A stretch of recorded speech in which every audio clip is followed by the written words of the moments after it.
Scouser. So let's talk about Nunez a little bit, Gally. I mean, obviously we'll get to the red card, but what did you make of his game until then? Because I know the red card will kind of be the story, but what did you make of it until that point? And then we'll talk about the red card as well.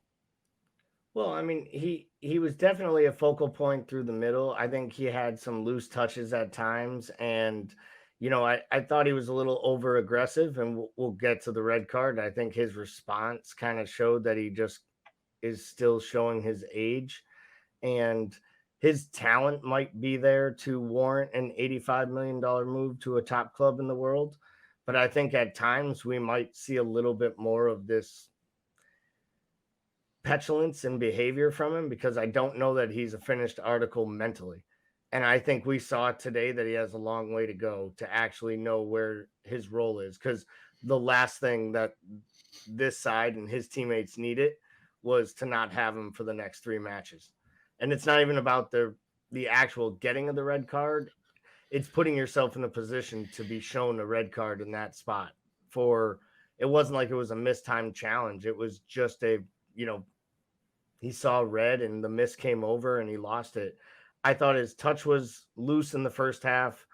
At times, he looks like he has a really good understanding with Mo, and I think that could spell to something really special in the future. But I think he's got a long way to go. And I also think he kind of started today out of necessity because they didn't have anyone else to start up there whatsoever.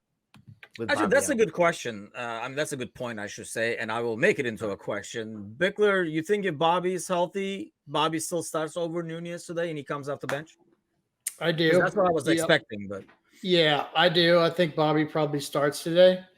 And if we look back, when we signed Nunez, I have a friend who watches a lot of Portuguese soccer.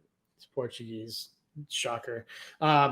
But he said, the one thing he was saying is this isn't Luis Diaz. He's not when we bought Luis Diaz, he was the finished article in terms of what people talked about Luis Diaz was how technically proficient he was as a player and how good just from a technical standpoint he was. And that's not Darwin. Darwin is very rough around the edges. And you can see that when Gally talks about his touch, you can see that. You can see that sometimes in his positioning. You can see that sometimes in the first touch. And here's what I'll say about Darwin that I love. I love the fact that he plays the game like he's in a bar fight. I love that about him. He's physical. He just plays with an almost reckless abandon. And I love that about him. But what we saw today was a 22-year-old who let his emotions get the best of him in a big spot. And I think that's part of, the sort of technical deficiencies, and I think the fact that his age, I think have a lot to do with the fact that he is a player that was going to get worked very slowly into this role. And I think he got thrown into a position today that he wasn't ready for. I still love the player. I still love his mentality. But, I mean, that's a pretty tough lesson for him to learn in this spot. And I hope that he gets the bit between the teeth and comes back hungry, you know what I mean? And sort of takes this, and I can't think of a better manager for him to sort of learn under in terms of from a mentality standpoint. So that's the positives. And that nasty streak that he has, I love that about him.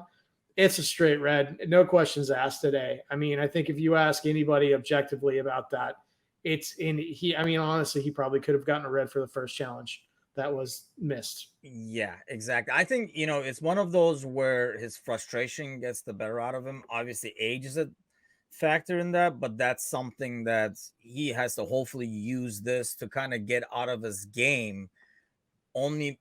Basically due to the fact that this will be out on him. And you have a lot of center backs in the Premier League who will know that and will go at you just to get that reaction from you.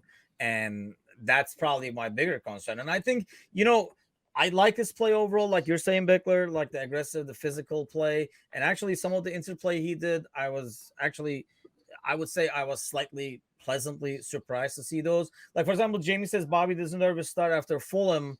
Much more threat with Nunez missing him with the red as usual. But honestly, after Fulham, I really don't feel like that's fair because who deserved the starts? I mean, we would have to start the reserves after that Fulham game because I don't think anybody looked up for it. Gally, one thing I fear that causes that frustration is compared to Holland, right? And he's always going to be compared to Holland. I mean, that's his luck coming in the same summer or whatever the case might be to the two contenders. I think one thing that Holland has going for him is he kind of like has that more confidence. I feel like he will have a short-term memory of missing things and less frustration. Whereas it feels like maybe because of his style, like Bickler is saying, that it's a bit easier to kind of rattle and frustrate Nunez. Yeah, I mean, I don't want to like diminish Holland's ability by saying he, Ruse misses less or Nunez cares more.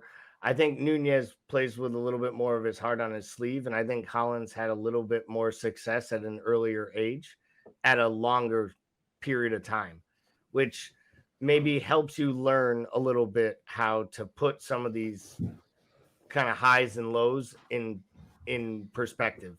Holland's had really highs in the Champions League, scoring goals for Salzburg, scoring for Dortmund, but he's also, missed a lot of time with injury, which I think sometimes helps a young player kind of realize what they're missing by not being on the pitch. So I think to Nunez's point, I think he just has to figure out how to be himself. And Paul made a good point earlier about how Klopp might be the perfect type of manager for him.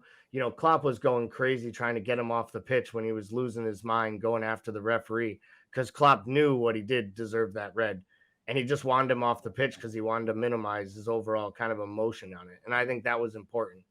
And I just think he has to just kind of put his head down. He has to learn a little bit about this and just look at himself and not worry about anyone else.